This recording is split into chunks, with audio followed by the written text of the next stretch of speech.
3, 6, Do you 7. count to yourself when you Well, dance? I notice if I start talking. Do you count when you dance with Audrey? Do you count No, I can't. audibly? Like You don't 1, want to see 2, me dance. 3, That's terrible. 4? No, I don't. At first 6 or 7 seconds, I know if I start talking, the band comes over me. How But do hey, you not talk? How do you not talk? get excited. Hey, Rob Brown, Brendan Martin here on this Wednesday morning. Can you believe it? July 30th. Beautiful day. Look, drink a lot of water. Get outside if you got to. Drink a ton of water. Got a great show today. Kevin Scarbinsky, one of the best writers around, joins us. Scarbo knows, Birmingham lead, does a show on this channel. And by the way, folks, go back and watch his podcast he did this week about, Memphis UAB expansion, what other teams and other conferences are dealing with on the expansion. It really will open your eyes. It's a fantastic back and forth, about 42 minutes. I recommend it strongly. We got Kevin Scarbinsky, of course, Dudley Dawson, hogville.net. Hopefully our intern, Oakley McFerrin, will join us this morning. But there's a bunch to cover. Practice is starting. But look, take a picture with your cellular phone of the QR codes. Or if you're on your phone, just take a screen grab of it. Okay. And then you just pull up your handy dandy QR code reader and it'll take you right there. Or you go in the chat room over here and there's a link. And also, Brendan, guys, Brendan is putting out a ton on Instagram, like the Hewlett and Dunn reels and stuff like that, and Twitter throughout the day. So this channel right here is your one-stop shop. It's a turnkey operation covering the SEC and college sports. So let's get started. Kevin, good morning. And I got to tell you, I really do. And Oakley, go back and watch Kevin's podcast from earlier this week about conference expansion. It talks about Memphis. It talks about UAB. There's movement in the aisles, Kevin. And I think these overtures, possibly from North Carolina, what's going on with that? And then we got football practice, which is the kryptonite to all that other stuff. Well, good morning, guys. Right. Yeah, that's conference expansion. It fades into the background at times, but it's always looming. It's always something that you can't dismiss, that you can't ignore, that you can't pretend it's over. There's, the leagues are set with their rosters as is. There's always something going on behind the scenes. And I told actually my guest, Jack Williams, longtime UAB supporter, former state legislator, he told a story, and I actually wrote about it at the time 9 years ago, that he, as a UAB booster, not a rogue booster, but a booster, he reached out to the Big 12 himself, and that was when UAB was preparing to return its football program. He put in a call and got a call back from then Big 12 Commissioner Bob Bowlesby about the possibility of UAB joining the Big 12. And, of course, nothing really came of it, but that showed a lot of things. But for our purposes today, it showed there's always something going on behind the scenes when it comes to conference expansion. Now, as far as North Carolina, the SEC, I don't believe there's a handshake agreement. I think that's premature reporting. But it would not surprise me. It won't happen tomorrow. If it does happen, it won't happen until about 2030 or so. But the ACC, I think, is the league that everyone's watching to see if it can hang on, if it can keep its core schools, and everyone else will hang on most likely if it can keep North Carolina and Clemson and Florida State and Miami, et cetera. So that is something to keep an eye on. But I think people are getting the cart before the horse on that one. Yeah. Oakley, if the SEC expanded, you're from Nashville, you're rising sophomore at Auburn. Give me a couple of teams you would want. They got to fit, really, but who would you want? Yeah, I think the four I've heard the most is definitely North Carolina, Virginia, because those are two different markets, and then Clemson and Florida State or Miami. I would lean towards Florida State there, but Kevin might know a little bit better. I've seen a little bit more towards Miami, which doesn't seem like the fit works there, but that's what I've seen the most. So those are the 4 or 5 I'm expecting. But it'll be interesting because if they can't hold on to their core schools, then we're looking at 3 big major conferences, and who knows? The Big 12 if that doesn't stay up, we're looking at 2 conferences where it'd be like the NFL with the AFC and the NFC. So it'll be interesting to monitor over the next decade or so. Yeah. Kevin, I don't want to see what Oakley's talking about. I'm not saying it's his fault, but it's been talked about before. I don't want to see just a handful of teams and to hell with everybody else. I think it's great for the morale of the country. I really do. I think it's bad when you don't have good sports or NASCAR. Well, look, my personal feeling is if you have a league that has more than 16 teams, you don't really have a league. You know, if you have to travel across 2 time zones to get from one school to another, that's not really a league. And it was comical. Who was the Big Ten coach who was arguing that? Oh, it was Jed Fish at Washington at their media days, arguing that they are more prominent than the SEC because they're a national conference, because they extend from coast to coast like the National Football League.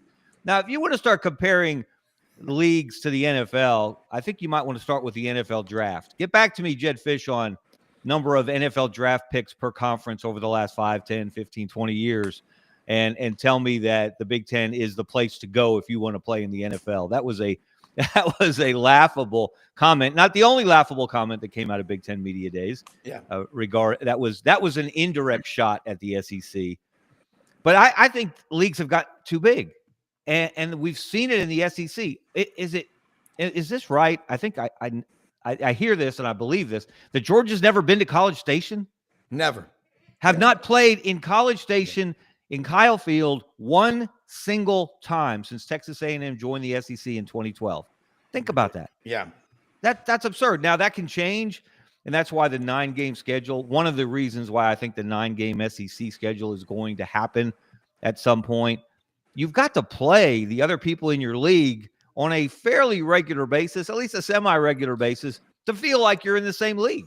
Yeah, I agree. And Oakley, you know, one project I think would be cool to do would be, how many schools in the SEC have played never at a school and then only once?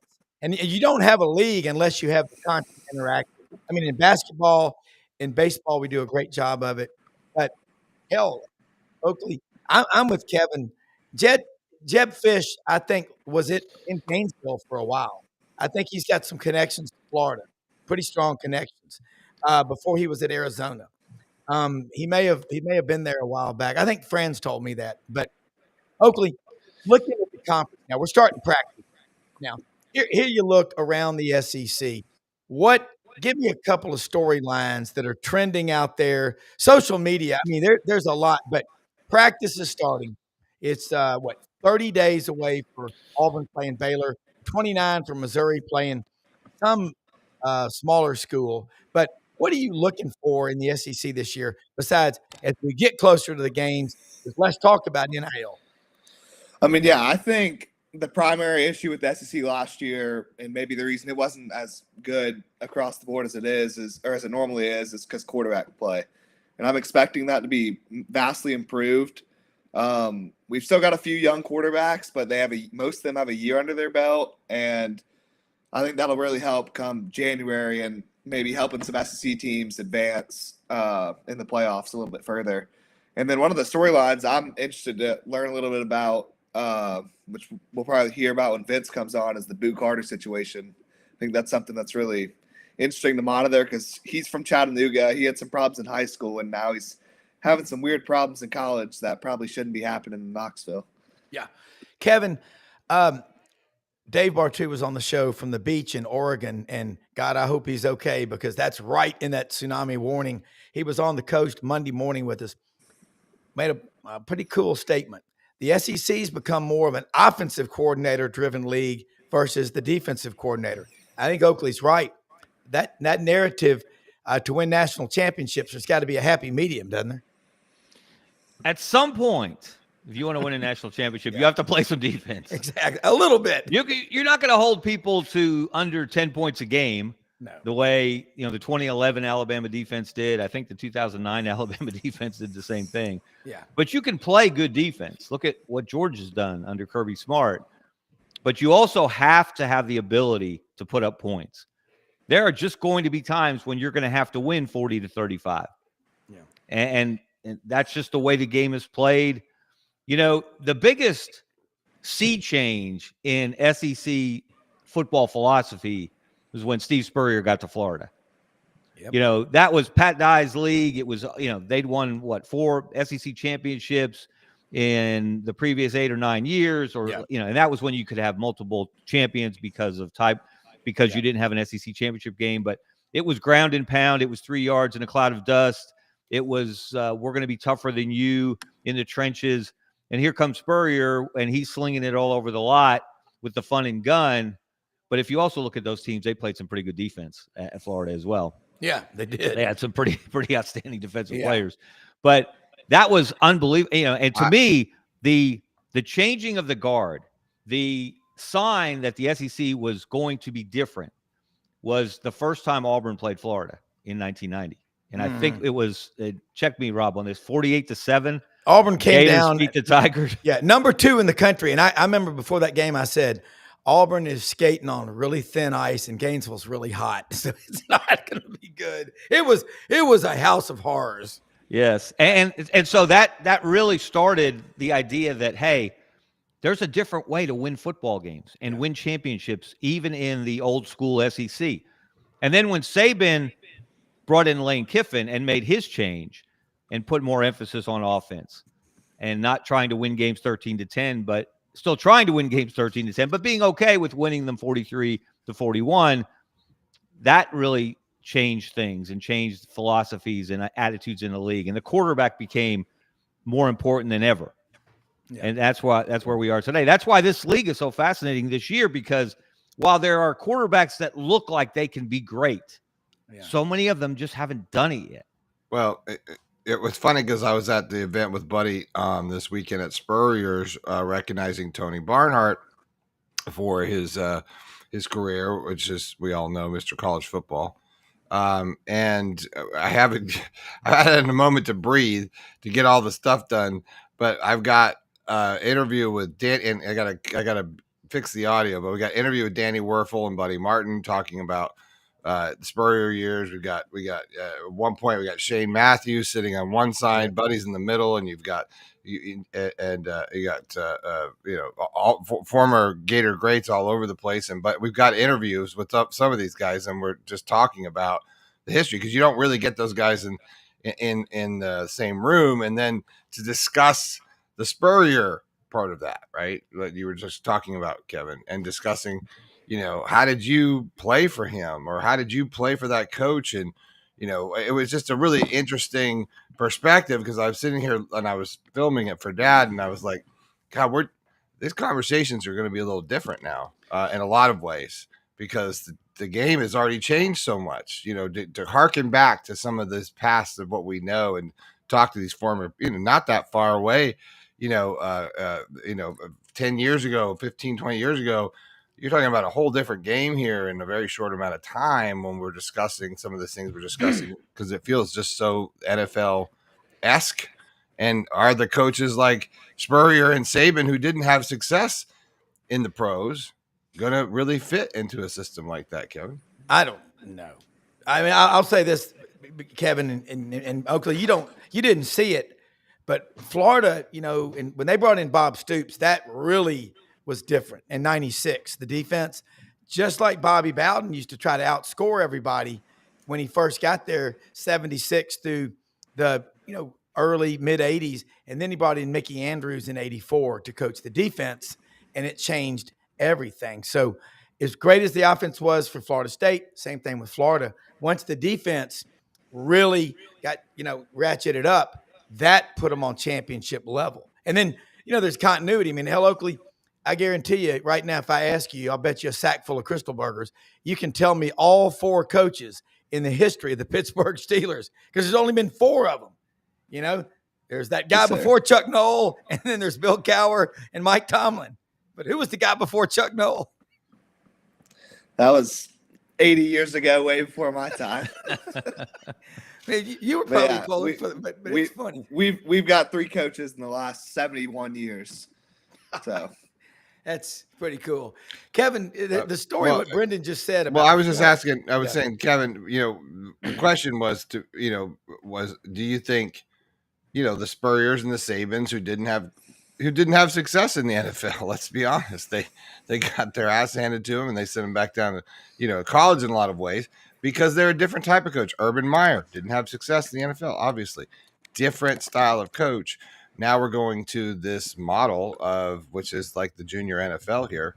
Does that affect the type of coaching, Kevin? Do you think, in your opinion, just dovetailing of kind of what you were saying, as how things change with Spurrier coming into line? I think the games on the field may be more similar. The NFL, meaning the NFL and major college football, you've seen concepts seep upward or flow upward from college to the NFL. Lamar Jackson at quarterback, Yep. Jaden Daniels, the success that he's had. Guys like dual threat quarterbacks, that used to be verboten in the NFL. They didn't think you could do that at that level. You would take too much punishment, that the defenders were too good, too big, too fast, too strong, and quarterbacks couldn't hold up to that. And then you had a guy like Cam Newton have the career he had. Of course, he was like an edge rusher playing quarterback at his size. But I think the real differentiation, though, is the games are more different than ever, in a sense, off the field. Or college football is more different than ever off the field. Not the games. The games off the field, now you've got, Bill Belichick brings in Lombardi as a GM, and all these programs have brought in general managers to deal with salary cap, or revenue sharing, I should say, which is a salary cap of a sort, and NIL and transfer portal and personnel. So you've got all these different people running college athletic departments, and head coaches can't do it all.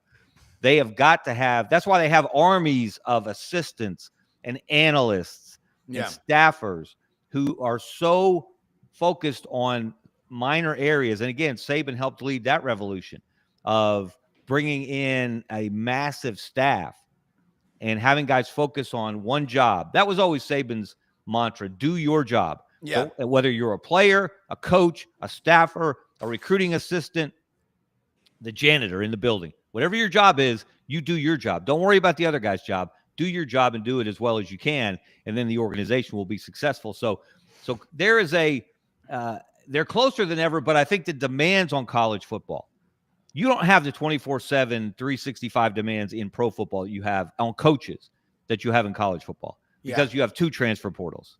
The pros, they have one free agency period, and generally the personnel departments handle that, or the general manager handles that more so than the coaches. It's a harder job than ever as a college coach. I think there's more on your plate. It's more on your plate, but they're also compensated far better than they've ever been. Yeah, I mean, it is unbelievable. If you go back and you talk to guys like Spurrier, or when Pat Dye was still with us, or even when Nick Saban talks about it, what they made when they started early in the business, and what coaches make now. And that's another thing, guys. I don't have to get off on a tangent here. Even if you don't have success, if you land an SEC football head coaching job and you stay there 4 years and you flop, guess what? You're going to get a golden parachute to leave. You're going to be well compensated while you're there. And then you're going to be even more well compensated for years and years down the line for failing, because they want to get rid of you. They'd rather pay you not to coach than to coach. Yeah. Well, I was yesterday, 11, Audrey had 11 of her little 5-year-old kids that she helps work with at her school had graduated. And what do you want to be when you grow up? A policeman. One little girl wanted to be a fairy. I didn't hear anybody say they wanted to be an SEC coach that gets fired with a buyout. That's what I'd be telling the kids to do. I mean, fire me. Coach O. Hey, all the kids now said they want to be YouTube stars, Rob. Just like Well, these 5-year-olds, some of them wanted to be a cowgirl. I can tell you that was pretty cool. But I think Oakley. All right, let's look at the SEC right now. This year, this league. Who is the team that stands out to you as, man, they've got a great defense. They've got a good enough offense. I can tell you who my pick is, but I want to tap into your head, and we're going to bounce this around because we got a wide open race this year, way more than people think, in my opinion. Yeah, so I'm going to go a little opposite here. I think LSU has a great offense and a defense that'll do just enough to win in the conference, and they're my pick to be in the national championship. But I think they added enough pieces defensively, and they added some real weapons. A wide receiver with Barryon Brown, and then Aaron Anderson they already have. So I think in terms of a college quarterback, Garrett Nussmeier is going to be as good as you see this year. And I'm expecting them to, if they can get okay play from their secondary, they should win the SEC. All right, Kevin. Counterpoint. I think Georgia's got to win on defense first. I'm not convinced that Gunnar Stockton is going to be a star or a huge playmaker. Maybe he'll prove me wrong.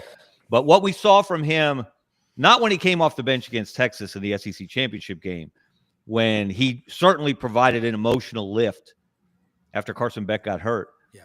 But when we got to the playoff and Notre Dame had time to prepare for him, he did not distinguish himself. Yeah. Now, we have seen quarterbacks grow over time, and if he's got anything to him, he was a big-time recruit. He will improve. He'll be better this year. But I think Georgia's been just a little too inconsistent on offense. So can their defense carry them when Gunnar Stockton is struggling or they're not putting up a lot of points? That's a question. I'm not sure they can. I don't know that this is a vintage Georgia defense or will be a great Georgia defense that we were used to seeing under Kirby. So I'm fascinated to see that. And I'm also really interested to see, can Auburn's defense be as good as it looked at times last year? Because I think they're going to be growing pains with that offense. Even though they're better, they've got plenty of playmakers, especially on the outside. But Jackson Arnold is going to have to get comfortable in that offense. Hugh Freeze still has to prove that he's an elite play caller, which I don't think he has been for a long time. Yeah. So I think they're going to have to play some defense, and they're going to have to play it early. Yeah. I like Georgia because in the last 10, 15 years, Kirby Smart's probably been the best defensive coordinator in the country. When Dave Bartu was on Monday, he talked about, if you're going to bet on a team to come back, guys, bet on a team that has an improved roster. And I got one friend that texted me just a minute ago who's a lifelong Auburn fan. He said, I'm on a hunger strike until Hugh Freeze and John Cohen are no longer at Auburn. Well, I'll get you an IV or something or a package of goo. But I don't know. I think Hugh Freeze in this day and age with the $21.6 million buyout thing with the House settlement, it's going to be hard to fire any coach. But I'll tell you another I like Florida. I like them. We talked about this last night on the Lowdown on this channel with Lauren Meadows. Lauren pointed out Florida's offensive line, guys, get ready for this stat if you like stats, combined over 4,000 snaps that they've taken together. Over 4,000 snaps. That is monumental to say. And then you've got a badass. Brendan told me about him, and I got to talk to this guy at Media Days. What a good young man out of Ocala, Jake Slaughter. Oakley, are you familiar with Jake Slaughter, the center? You played football at NBA. Your center. This guy's the center.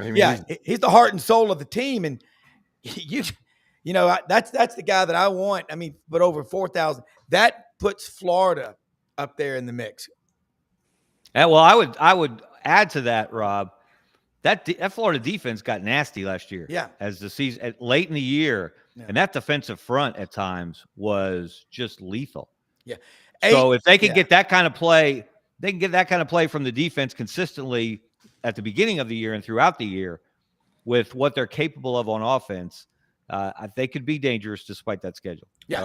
Lagway's got to stay not hurt. That's the key to everything, isn't it? That's the key. That's the key to the season. That's the key to Billy Napier's career at Florida. It's how healthy can DJ Lagway be. It's just the sneaky hurt. It's the sneaky hurt stuff that I don't like because that, like, I'm sorry, from a media perspective, that's just like, it's like your girlfriend telling you half the truth, It's like, and then 2 weeks later, you're like, oh, yeah, by the way, this other thing happened with that. You're like, oh, yeah, but I didn't lie to you. But you kind of told me half the truth. But I was going to, Lagway's fine, but, oh, yeah, by the way, he's got the soft boot on. It's not a big deal. I mean, Kevin, I'm kind of a big deal. And the fact that it's something different. It's the shoulder. It's the hamstring. Now it's a boot. What next? And look, he's a sturdy guy. You have to hope that he's not just one of these injury-prone players. Not even what he can be. I mean, he can be spectacular. If he could stay healthy and improve his consistency, he could be the best quarterback in the country. Yeah, I think the story last year that people didn't talk enough about on Quinn Ewers. If you looked at his career, he missed 4 or 5 games due to injuries. That's why Arch got those opportunities to play. The NFL, and I give credit where it's due, Anwar Richardson on this show, orangebloods.com, said there's a 30-game matrix, guys. They like to see you play. Oakley, you're same age basically as Arch. How would you be handling that? It wouldn't change your life any at all, being the quarterback, walking to class. Actually, you would be going to class because you're a student, but how would you be handling that, being Arch Manning? Well, I think he's handled it as well as anybody could handle it. I mean, you hear him talk at SEC Media Day, and he sounds like a 10-year NFL veteran. So he says all the right things. We'll see if it comes to fruition on the field. But, I mean, he's a Manning, so I'd say bet on them more times than not. And he has the characters there. So, I mean, I'm buying into the Arch Manning hype. All right, Kevin, I know I told y'all to only keep you the half hour because I know you've got deadlines. You're a true grit journalist. You've got deadlines. You've got podcasts to do. Before you go, and Dudley Dawson, Vince Ferrara, by the way, is out today. Say a prayer. He's under the knife as we speak.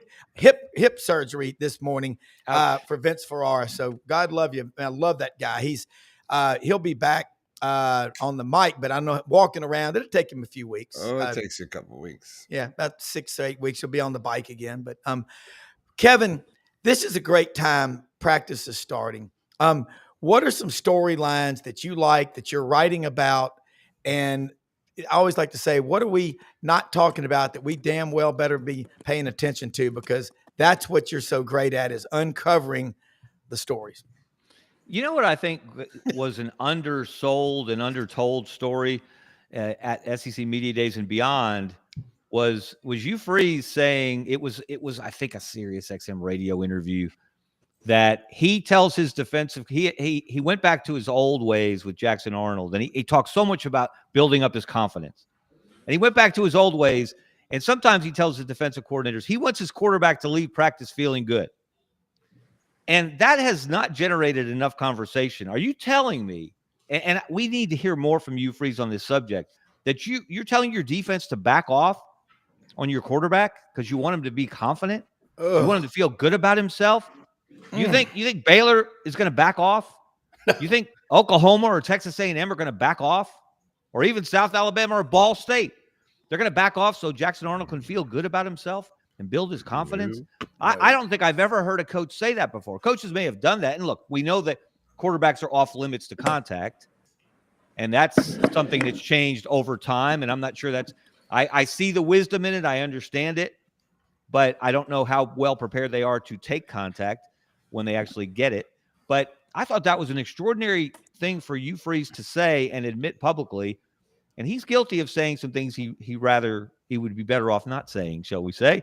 And so is Jackson Arnold's confidence real, or is it artificially inflated? That's what I'm waiting to see. I think it's a good question because Rob is the big proponent, and I'll give Rob credit here, is this big proponent of he's the Urban Meyer mindset a little bit more of coach them hard, push them hard, bloody Wednesday, bloody Tuesday, like you got to go out and you got to look at Tim Tebow.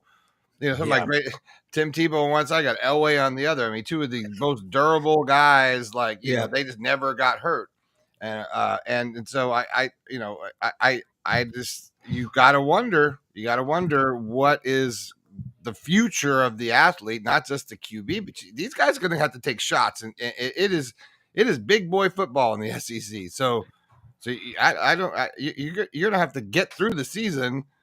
I just don't understand that philosophy, Rob. Well, you gotta toughen them up, but there's ways to do it. I mean, Coach Dye used to say he liked to stand in the backfield with his quarterbacks in practice because he said, I'm not going to allow my quarterbacks to have a negative thought. But if they get beat on a play, they get hit, he goes, get right back up and get in the fight. Next play. Yeah, next play's coming. But Kevin, that's a great storyline to follow, and we definitely are going to pay attention to it. I think that you've got to get the confidence of Jackson Arnold. He's got to be maybe rewired, but they're going to hit him. I remember talking to Jay Collins' mother Remember him out of Pelham? Oh, yeah. Before the Arkansas State game in 2010. And she said, we were at a tailgate and she was there and she said, they've got this this new quarterback, Cameron Newton. She said that Jake said he's so big, but we can't go full contact in practice.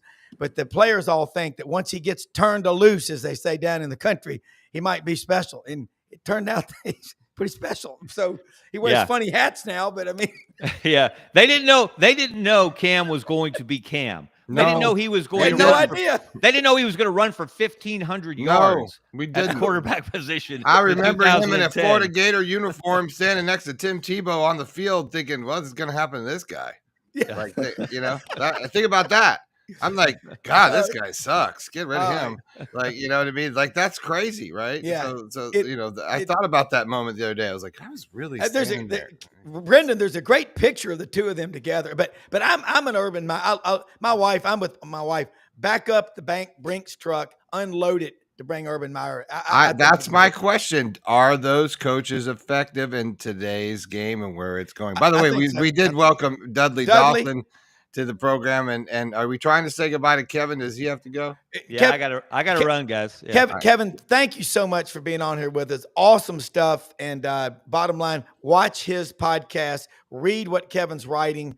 It'll keep you 3-4 plays ahead of everybody else. Kevin, thank you so much. Thanks, guys. Have a great day. All righty, you too. Dudley Dawson, hogville.net. Dudley, we've got Oakley McFerrin, the intern, on here, a rising sophomore at Auburn. That was Kevin Scarbinsky. Brendan Martin in the studio. I will say this. I did ask that question to every student athlete from each school. There were 3 of them. I asked it to at least one from every school. What about the narrative that kids today don't want to be coached tough? And I said, I think you do. I think you crave it. I think you need it now more than ever. You know what every one of them said? Most definitely. We have to have it, because if we're not ready when things go crazy, then they get worse. So yeah, they want to be coached hard. And I love hearing Urban Meyer talk. I mean, it's like listening to, a great preacher. I mean, talking about toughness and bloody Tuesdays and all that. Your thoughts, Dudley, on all of this as a father of 4? Well, I think it comes down to how they are raised. There are a couple of quarterbacks that have been around the SEC who have transferred places that are maybe not in the same vein that my dad raised me, and many of our fathers raised us. I think it's important to respect traditions, but at the same time, to make sure that you get the best out of the young man that you can. I mean, you can't go nuts like people used to back in the day, but there's still a fine line to be able to get the most out of a guy, and you cannot let him be lazy. You cannot let him take a play off. Yeah, I agree with that. Oakley, here we are. You're a 19, a rising sophomore. Do you like being coached tough? I mean, I don't think there's no other way to get better. I mean, yeah, I don't think there's a lack of kids wanting to be coached tough and how the old school way. I think the majority of it is people's camps telling them to transfer or making them do off the field stuff. It's not really them. Like, we talk about Nico so much. That wasn't him. You weren't referring to Nico indirectly, were you? I'm kidding. that wasn't him. That was his camp. Yeah, exactly. He's going to get the blame for that. He's going to be hated by Tennessee fans forever, and that's a bad fan base to be hated by. But I think it's more the parents stepping in and kind of living through their kid. Yeah, I totally agree with that. Dudley, Arkansas right now, I did get to talk to Talon Green, and we talked about it last week. Year 2 in Bobby Petrino's offense. Practice is starting. It's hot everywhere. We don't have 2-a-days. We don't have 3-a-days. What's the temperature? No pun intended, in the locker room at Arkansas, 120. Well, yeah, something like that. They're going at 6:20 a.m. their first practice on Friday. I won't be at that one. Jangle. Yeah, Otis Kirk will be there for us. He'll take care of things. But they're trying to just get it going, get out of the heat. As far as the temperature of how they feel, Sam Pittman is confident into, I'll give him credit. He's knows he's on the hot seat. He talked about it down there, about how he'd gotten there because they haven't won enough over the course of these last few years. But he's not one of these guys that's like standing in line waiting for the execution shot to come. They're going out, they're coaching them. He's got a great staff. We've talked about that before. Yeah. And I would love to stand here and say, hey, they're going to be really good, or, it's not going to work out, and Rhett Lashley's going to come in here, all those kind of things that people are out there speculating about. But what I don't know is these 40 new guys, how are they going to be? And that's the thing I cannot fathom anymore. You make guesses or predictions based on what you think might happen. But again, the 40 new people, including I think 5 or 6 that didn't go through spring practice, let me see how they are before I make a prediction. But that nobody wants to wait on that. Well, Oakley, you think about this, and Lane Kiffin's done the best job of anybody of bringing in 35 and 40 year after year and letting them assimilate into his culture. I think the best way to do that is to have a really strict, tough practices, tough workouts, mat drills, and all that stuff, because it's like, hey, if you can't handle this isn't the place for you. Oakley, I watched the strength coach at Alabama last night. Have y'all seen this guy? I mean, he's bigger than Scott Cochran. I can tell you that. He said, hey, we're going to push you to the max. And if you can't handle that, Bama's not the place for you. Oakley, again, we'd like to get some photographs of students actually attending class. Can you make sure that's started? And I'm a couple of other things. Academic ineligibility. Does Dean Wormer still line up the players and say, son, fat, drunk, and stupid is no way to go through life? But it is a way to go through your freshman year, though. Yes, yeah, it is. It is.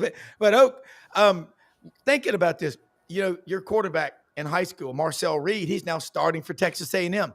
Isaiah Horton, who's from Miami, he's up at Bama now. These kids, when you hear them interviewed, they're pretty squared away. I referenced Jake Slaughter. Jake Slaughter ought to be on an NCAA leadership committee. That is a badass, okay? And I ain't saying it just to say it. You don't meet many people like that. Your thoughts on these kids today, how tough they are compared to, let's say, Jack Lambert, who lost a tooth or two playing for the Steelers.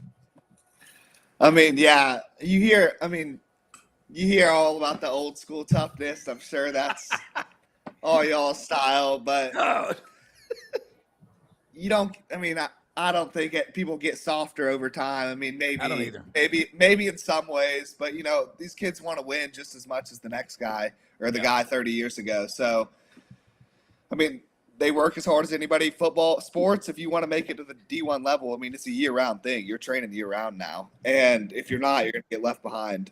But speaking on the kids and interviews and whatnot, the college football players are so much more educated nowadays, dealing with $1 million than I think they used to be, because they have to be PR trained. They're trying to get sponsorships and whatnot. So they could really carry themselves like professional athletes.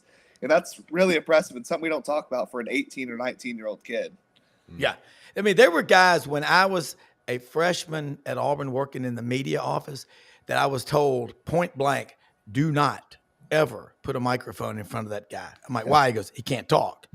He struggles to speak publicly. And that's a blessing to be. Brendan, I think Oakley makes a good point here. I think may have missed the beginning part of this, is that we have been predicting that these guys were going to crash and burn. That we're going to hear story after story of how the money's over affected and hurted them. We're hearing more of what Oakley is saying, that these people, these gentlemen, ladies and men, young men and women, are taking this seriously and saying, this is my business. Yeah, this name, image, likeness is me. I can make or not make as much as I want based upon my actions about what I do. I'm going to attract more sponsorship if I am not in trouble. Yeah. If I don't do these things. I think they're taking that on. Is that what you're saying, Oakley? Yes, sir.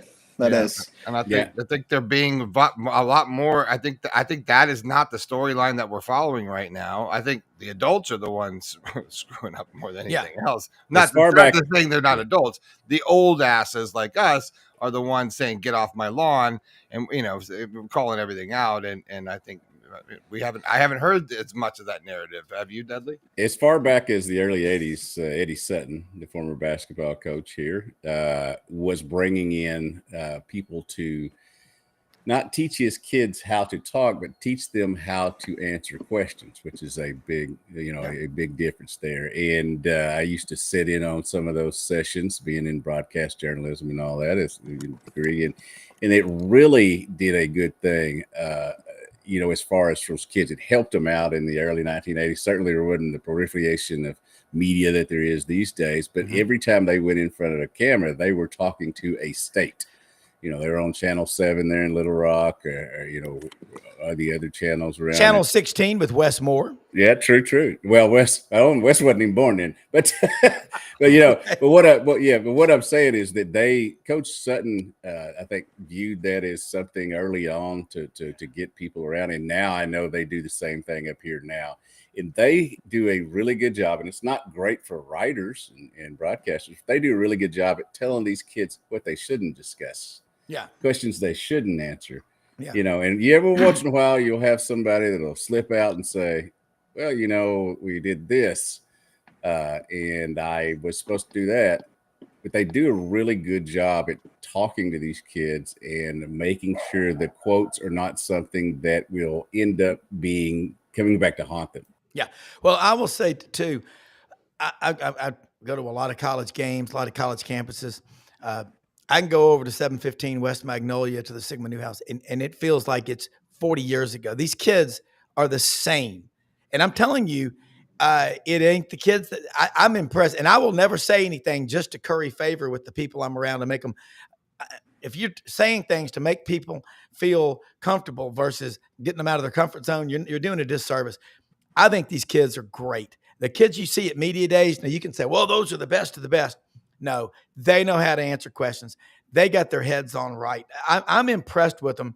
And they're only as good. Look, we've all got kids that age. I mean, and so Oakley knows that. Brendan knows that. You know it. Oakley, I think these kids today, with the money being thrown at them, they ain't the problem. It is the people around them that you got to watch out for. And I know your mom. She's serious. I mean, she is a great mom. I see it every day in these interviews. These kids, and like Jalen Milroe, I know from some people, he helped teammates at Alabama. Say what you want about, his 9-4 record last year. Jalen Milroe helped his teammates, especially ones that really didn't get a lot. He's apparently a pretty cool guy, and people don't ever talk about that. But Brendan gets to sit in on press conference. Brendan, you've grown up with it, interviews and all. I think there's so many great stories out there, and Brendan's right. It's the adults that are all pushing this narrative, waiting for the other shoe to drop. So far, guys in the NFL get paid money, but they still got to show up and play ball. College, it's going to end up working out. I think we're on the other side of this. Y'all agree with me? I think we're starting to get through it. The worst of the worst is behind us.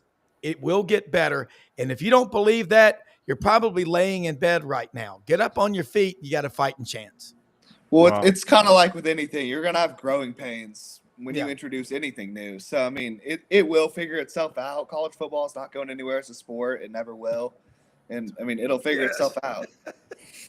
Dudley, I don't agree with that, Rob. I think we're in a little bit of trouble because if we don't figure out how to make this money and all this stuff go around, we're just going to see 12 schools take over the entire college football landscape, and I don't want to see that. So I don't either. I think we need. I don't want to, and I don't like the NFL, and I don't want to watch the NFL, and I don't want to watch the junior NFL, and I don't like minor league baseball.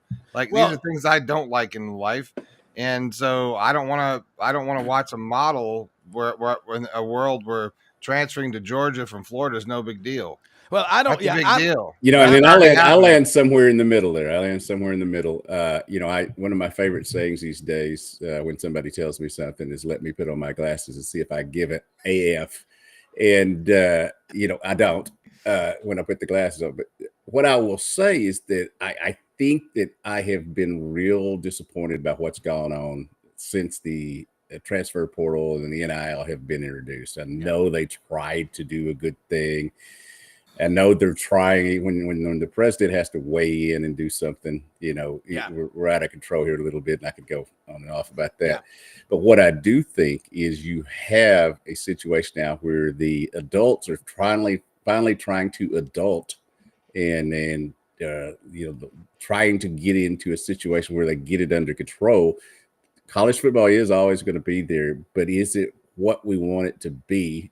And I'm hopeful, but not satisfied. That's what it's going to be. Well, I think it was really the NCAA's fault because I think they were kind of batting an eye to the inevitable, which was the transfer portal and NIL. They were just acting like it wasn't going to happen, we were on a course for it to happen for the last decade. So I think it's the NCAA's fault and it's their problem to fix. And if they don't fix it, then I think we could see a spot where if we do turn into 2 or 3 mega conferences, it's just those 3 running college football. Well, and that's what we got to be careful of.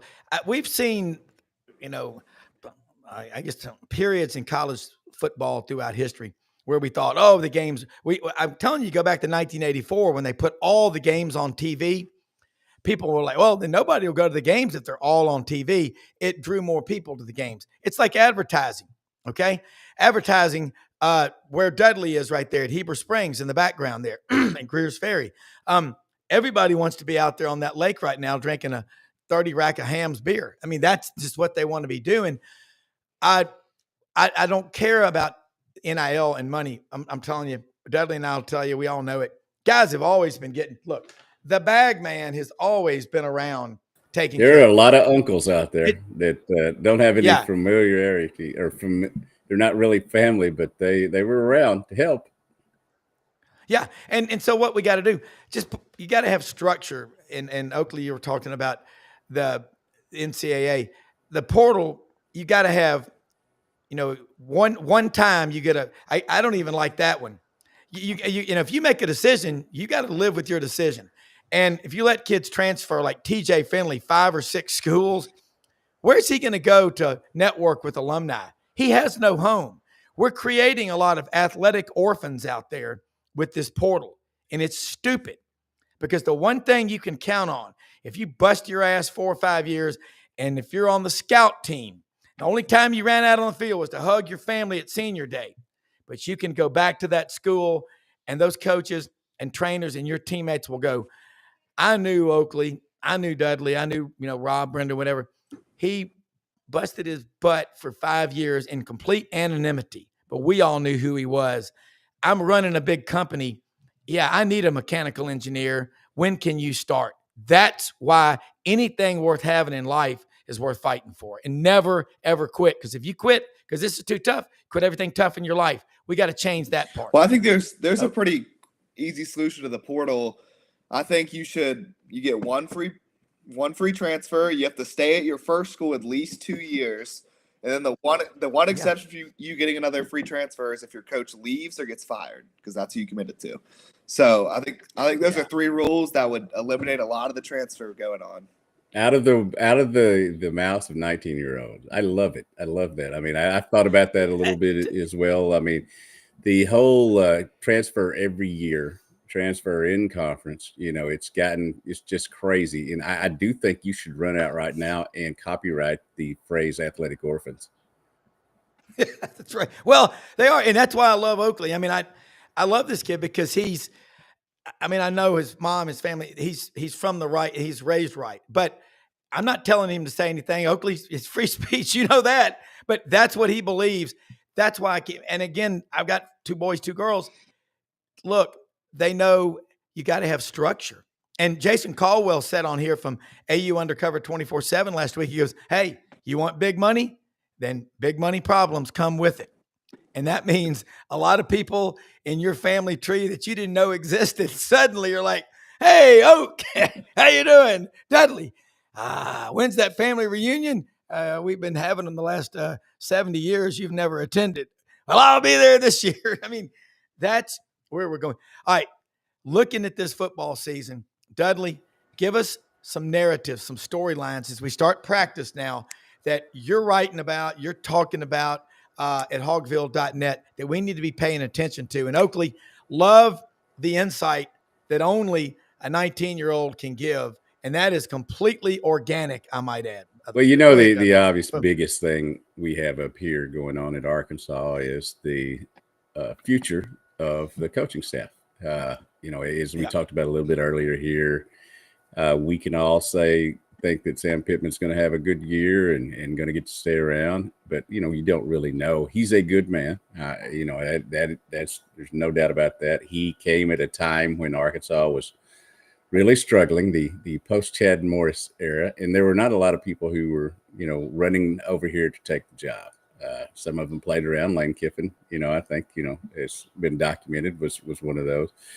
So, you know, you wish him well. At the same time, this is a big boy business, and they'll do what they need to do. So overall, that, you know, that kind of encompasses what's going on up here. But what I think may be a story that you know, is going to the second game is what I'm trying to get around to. Arkansas State.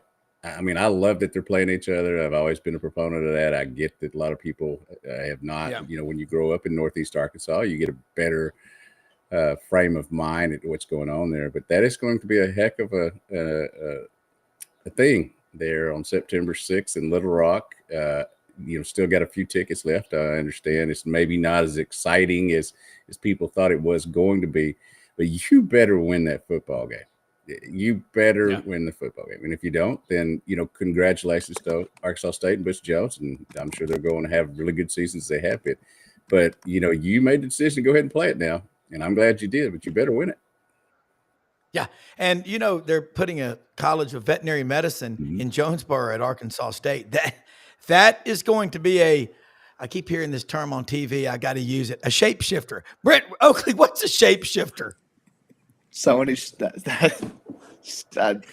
I mean, it's on this preview for some movie, and I think it means people who can change their shape. I don't know. Oak, right? It probably got something to do with those werewolves that were so popular back in the day. You know, Twilight, right. whatever it was called.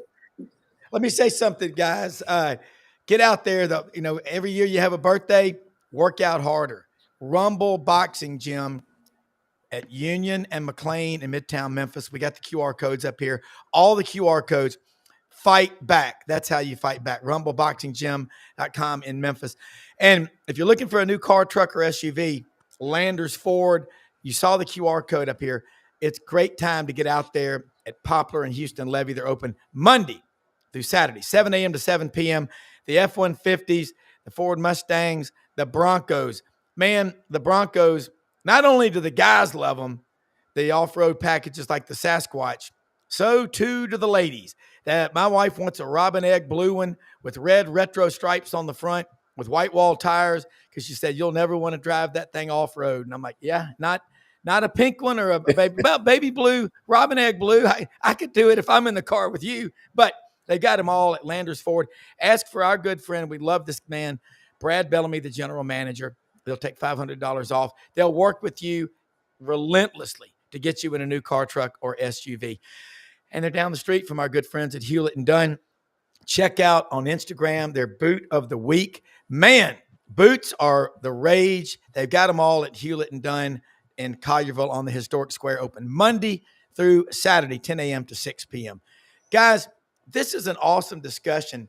And I see as we get ready for practice, that's the kryptonite to NIL and the portal and all this other stuff. But you know what matters the most? As we start playing the games, it's kind of a wide open year this year. If you've got a good quarterback, you're in the mix. I'll start with Dudley, and then I want to go to Oakley.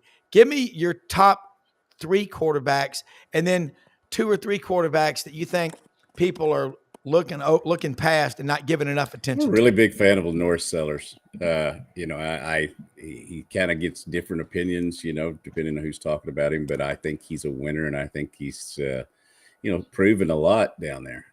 You know, obviously Arch Manning is somebody you got to throw out there. I've been very cautious about pronouncing him the best thing since sliced bread, like everybody else is. But I think he obviously comes from a good quarterback lineage, and I'm sure he's going to be pretty good. And then I'll not being a homer, but because Bobby Petrino is in his second year as his coach, I think Talon Green, who has gained 10 pounds, who has there's a light bulb that's gone on. I think he gets it, and you can hear it in the way he's talking now. Still got to go out and perform. Did have some injury concerns last year. He can't be KJ Jefferson and try to run over people all the time. The sliding is your best friend when you're a quarterback. Nobody's going to think you're a wussy if you don't try to run over somebody, if you stay alive for the next play. So though, obviously there's tons of great quarterbacks, but there's 3 that I like. Let's say that. Okay. All right, Oak. There's 16 of them. Everybody's got one. Some of them, there's a battle, but we pretty much know who they are. Let's hear your numbers. I think the best quarterback, just surrounded by the best talent, and I think he will be the best, is Garrett Nussmeier.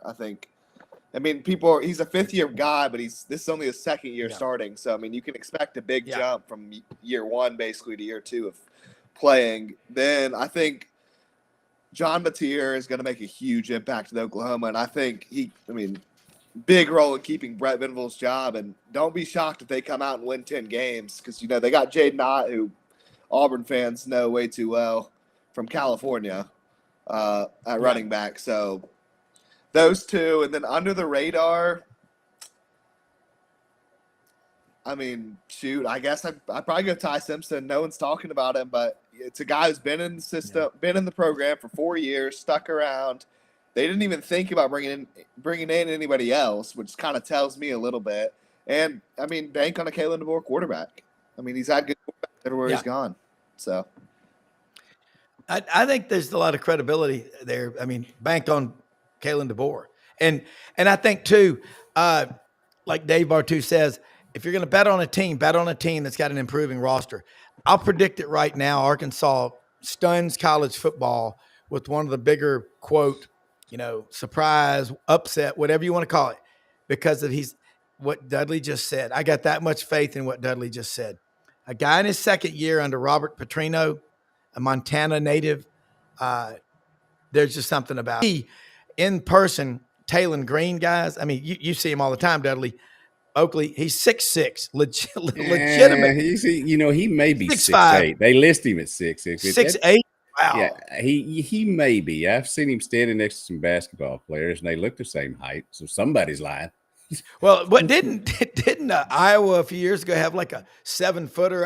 It was kind of crazy, but I've seen that before. But look, unfortunately, we have run out of time.